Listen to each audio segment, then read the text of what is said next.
Wherever you are in any part of the world, I'll share a few scriptures with you. And I pray that the God of heaven will heal every sick. Yesterday, someone called me from the UK. I'm sure they are watching right now. A pastor and his dear wife, he said, my wife is supposed to go for a surgery concerning breast cancer. Merely compassion well on my inside. I have seen where women, the entire breast is taken off because of cancer. I saw a young man limping today. He said, I have a problem in my spine. He happens to be a military man. He was moving and staggering. I will take a short word from Mark Gospel chapter 5. And I will minister believing that the Holy Spirit himself will heal every sick all over the world. This is the third ministration for today. The God of heaven will do what he will do. In the name of Jesus. I hate someone to be sick. Sickness is not good. It's how God went about healing all that were oppressed of the devil. As stated the 8th, is how God anointed Jesus Christ of Nazareth with the Holy Ghost and with power. Who went about doing good. What was the good he went about doing? Healing all that were oppressed of the devil. For God was with him. He went about doing good. The good he went about doing, he healed all the sick. And Jesus Christ the same yesterday, today, and forever. He will heal every sick. I want your heart to be safe. Because something that has never happened in your life will happen today. In the name of Jesus. In Mark 5:22, behold, there cometh one of the rulers of the synagogue, Jairus by name. When he saw him, he fell at his feet. And besought him greatly, saying, my little daughter lieth at the point of death. I pray thee, come and lay thy hands on her, and she may be healed, and she shall be healed. Now hear this. For those who may not know the story. And Jesus went with him, and many people followed him and thronged him. But verse 25, take note, I'm not going to read all that. And a certain woman which had an issue of blood 12 years. I will tell you a story later, for time's sake. Now jump up to verse 35.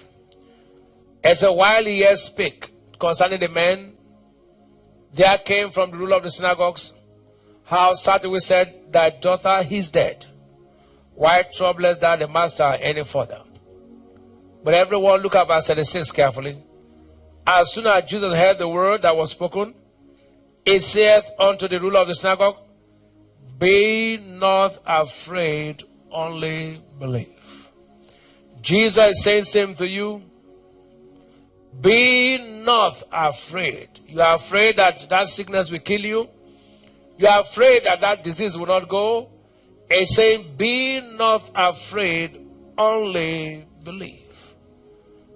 I repeat again, he said, be not afraid, only believe. Because Jesus Christ is the same yesterday, today, and forever.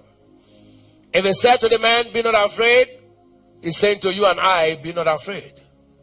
No matter how the sickness may look hopeless in the physical form, he's saying, have no fear. The healing power of God will work in your life today. In the name of Jesus. And hear what the Bible said in verse 37, and he suffered no man to follow him, save Peter, James, and John, his brother.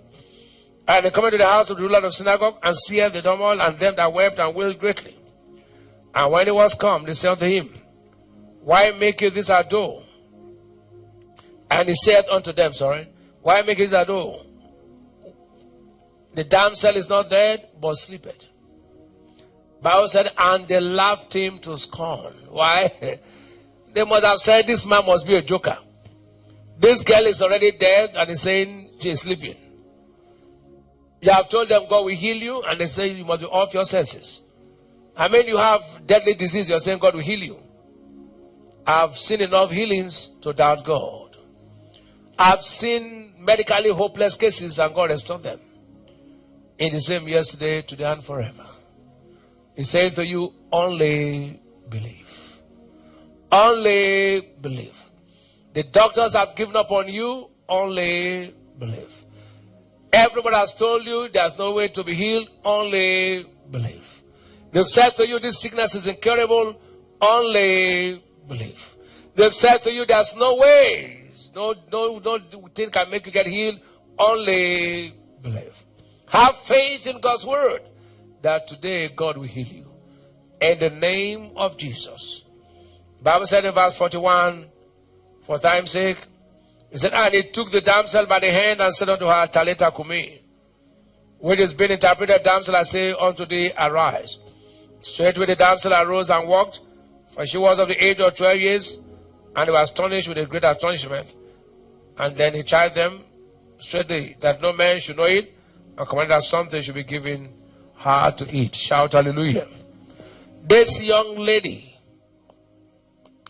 died, and they invited Jesus. But hear this. If you are to be in the guest father's position, you know it's terrible.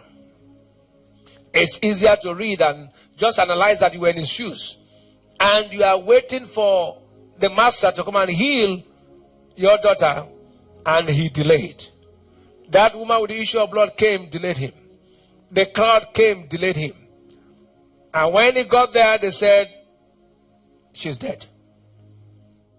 I know if you're in that man's position, you will look and say, look, this is a hopeless case. But as long as Jesus is involved, there's no hopeless case with him. Don't write off that your case. Jesus Christ is the same yesterday, today, and forever. He will heal you. I was ministering sometime in Bible school, and a young man, a boy said to me, he kept doing his hands like this in the Bible school. I said, what's the problem? He said, my mother has stage 4 breast cancer. Please, that's all I want, my mother to be healed. I don't want her to die. And I said to him, tell your mother she's healed. And I quoted Luke Gospel to him, and I said, with things that are impossible with men are possible with God. That was the only scripture, Luke 18:27, I quoted. And I said, tell your mother God has healed her. I'm standing in God's presence with the medical proof. She stood on the altar, stage 4 cancer, no more. I've seen enough miracles to that God. We are having a miracle in 2013 in Maryland, United States. And a man was brought to the state with stage 4 colon cancer. This man's stomach was stiff and bloated. He couldn't move. They've given up on him to die. And they brought him into the crusade in Baltimore, Maryland, United States.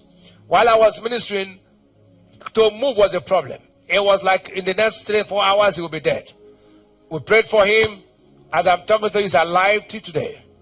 That was how the cancer died. I've seen God work in the miraculous, countless miracles of signs and wonders. And I told God, I said, look, God, this is my 58th birthday. What shall I do for mankind? I said 3 things. I want to pray for the singles. I want to get married. To pray for those who are looking for the fruit of the womb. And to pray for the sick. This is the last one. And I will pray today that every sick, God will heal them, because I have a covenant with him in this time. That my birthday gift I want is that every sick to be healed. And you will be healed. In the name of Jesus. I'll worship and I'll pray. And expect miracles to happen now.